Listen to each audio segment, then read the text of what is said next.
Yo, what is going on, guys? It's Luke Bertol of Fifa here, bringing you another video on the channel. Today we're going to talk about the absolute best custom tactics and instructions to get you more wins in FUT Champions. Without further ado, let's get straight into it. This is my team. Now, I know my team looks amazing, but you don't need a good team like this for these tactics to be effective. You can pretty much use my tactics with any team. It would work basically. Okay, so for the vast majority of your FUT Champions games, I would say about 25 till 30 of your matches, your best bet, your most effective way of playing would be my attacking tactic, which I will show you now, the 4-1-2-1-2 narrow. Okay, basically I have press after possession loss. What this does is basically with the 4-1-2-1-2, I want to attack quickly. I want to use quick passes. Since my team is so narrow and so compact, I want to play quick passes between my players and try to attack as quickly as possible and score as much goals as quickly as I can.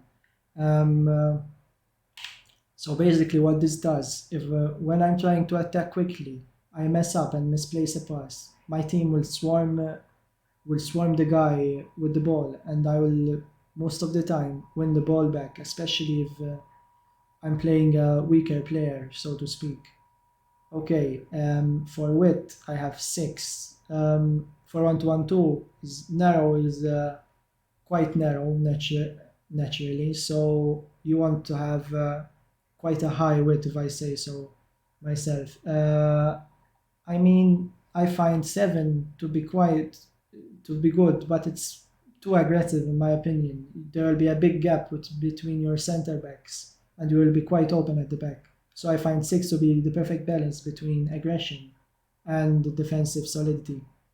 5 I think is too much. Is for 1-2-1-2 is narrow. You'll get people who play the ball to their fullback and just play balls down the line. They will keep playing balls down the line and you will be chasing them all day with your fullback. You want your wide CM to go a bit wide to support you. That's why 6 is perfect for me. Okay, depth. 7 depth. 7 depth is quite aggressive. Very aggressive actually. But I find this to be perfect in the way which I am putting pressure on my opponent. But at the same time, I'm not entirely... Apparently there's workers outside my house, apologies for that. I'm not completely gung-ho, all-out attack, you know. This is what I found to be the most effective. To put pressure and to not be all-out attack, you know. Okay, for offensive tactic I have fast build-up, as I said with 4-1-2-1-2. You want to build up your attacks quickly, quick passes, attack as quickly as possible, score as much goals in the shortest amount of time possible. So fast build-up obviously helps with this. If you lose the ball with fast build-up, you may be open for attacks, but that's why we have press after possession loss. So if you lose the ball, you can swarm the guy who won the ball and hopefully win it back.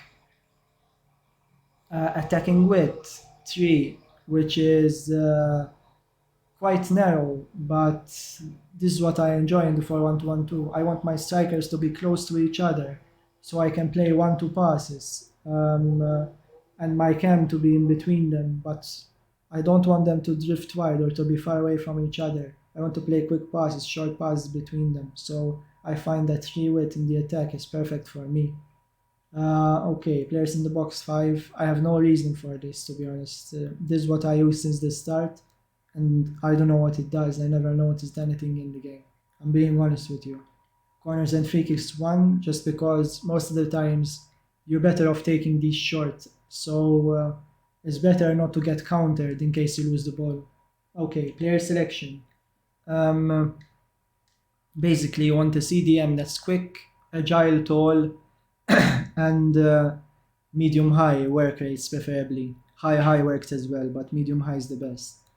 You want, in my opinion, you want a defensive LCM, not really defensive, but some guy that can do everything like box to box, and you want an attacking RCM. So if you want to switch into a 4-4-2, 4-2-3-1, whatever, you're free to do so because you have 4 attacking players on the pitch.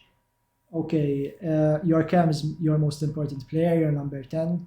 This is the guy who will make the dangerous runs in behind, connect the midfield to the attack. This is the guy, this is your guy. In my opinion, you should put your best player at cam, and I have put my most valuable player there, Footbirthday Mbappe.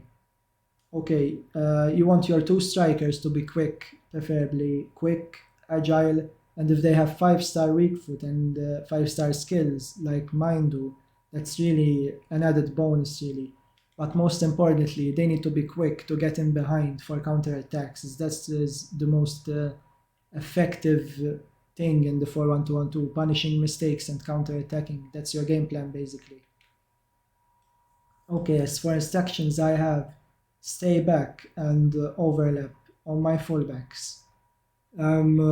Preferably want them to stay back, but sometimes they just attack anyway. So if they attack, you want them to overlap, so they give you some width. As the 4-1-2-1-2, sometimes you're desperate for width, so this will help.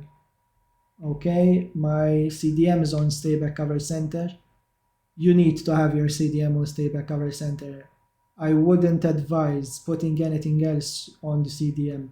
At least you need most people on the game, they play with 2 CDMs. You need at least one, So please put your CDM on stay back. As for my wide CMs, I have both of them on stay back cover center. Now you may think, wow, that's defensive, but no. Since I have fast build-up on in my tactics, these guys attack anyway when I attack. So basically I have them on stay back while attacking. So when I'm defending, they help out in the defense, that's all. But they still go up because of fast build-up. Okay, I have my cam on stay forward. This is very important in my opinion. In the 4-1-2-1-2, you should have your cam on stay forward because this is the guy who will receive the ball when you let's say you're defending and you want the ball in defense. This is the guy you're gonna want to pass it to, and this is the guy who will start an attack or create some magic. This is your go-to guy. You need this guy to be forward at all times so he can start the counter attack. Okay, and the striker is pretty standard. Get in behind and stay forward. I think most people in 4-1-2-1-2 use this, or I've seen some people use comeback on defense, but I'm not a big fan.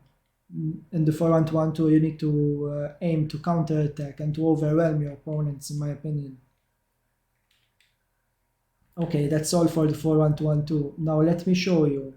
In the odd games, let's say like 5 out of those 30, you will match a guy who counters the 4-1-2-1-2 well, or a really good player that's, for example, put his defensive width down to 1 because he noticed you are playing 4-1-2-1-2. What you want to do here is either go 4-4-2. Now I'm using the tactics from Lyrics. I will link his video in the description below. I will not take credit to this. Check out his video. The only thing that I have different from him is I have my fullbacks in overlap and stay back, and I have one of my CMs on balance, but that's it. I will link his video in the description for the 4-4-2 tactics. Now 4-2-3-1. This is your go-to formation when you need to see out a lead. Let's say you're 1-0 up, 5 minutes left, and the guy is on team press and 3 at the back. And obviously your 4-1-2-1-2 isn't that solid defensively, so you're gonna need a really solid formation to defend your lead. This should be our go-to 4-2-3-1. And basically, I'm gonna be honest with you boys. I always keep it real with you. I have stay back and overlap as always on the fullbacks, and just stay back on everyone. Stay back cover center on the CDMs, and come back on defense on the cam. Now this I will explain. I have get into the box for cross for my wide cams. I use this so when I'm running down the line with Richarlison, and let's say Di Maria on the other side beats the fullback and is in front of him, I can play a low cross from Richarlison to Di Maria or Di Maria to Richarlison, and they can usually get an easy goal. That's why I have get into box for cross, so that they make that diagonal run. behind the fullback. Okay, and Mbappe and Neymar have come back on the fence. I'm keeping it real with you guys. You need to have a 4-2-3-1 like this. I know it's not the most exciting, but you need this. And for tactics, I have pretty standard, balanced, not drop back, because I find with drop back you just get pinned in, especially if you're trying to defend the lead. With drop back, your players just don't pressure, it's just fall back, fall back, fall back, and every time you win the ball, you have no options, you have to clear it, and then you get attacked again. So I find balance to be better than drop back, as on balance they will put some pressure on when the AI finds it effective to do so. Okay, defensive tactic. I have width on 4 just so I can be very compact. As you can see in the little mini pitch on the screen, the back line is basically on the edge of the box, and the fullbacks are on the corner of the box. That's perfect positioning for me. Depth I have 4. As you can see with 4 depth, if you check the mini pitch below, the back line is just at the edge of the box, which is where you want your back line to be, because that's the hotspot of FIFA 20. So you should have that's the perfect position your back line to be to defend the lead, in my opinion. You don't want them deeper than that. Offense is balanced, just so I can hold the ball a bit, build up.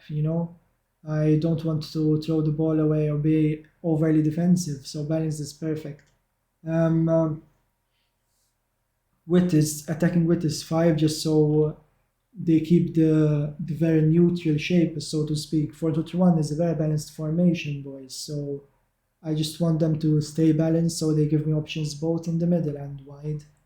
Players in the box, like I said, I just use 5. I don't use anything other than 5. Corners and free kicks are 1 on each. Just so you don't get countered. Like I said, you're better off taking these short most of the time. And I mean, that's pretty much it, I think, boys. One more thing. In the 4-2-3-1, in my opinion, you should have one CDM that's defensive oriented and the other that's a playmaker, attacking oriented. So basically, in my case, the defensive CDM is Gabriel, and the attacking CDM is Tielemans. Basically, the best case scenario, you want your defensive CDM to be medium-high work rates and your attacking to be high-medium. High works as well. Medium-high on the defensive CDM helps a lot. So that's pretty much it from me. Hope you find this video helpful. Like if you did. Subscribe for more. Comment down below any questions you have. And I'll see you next time, boys.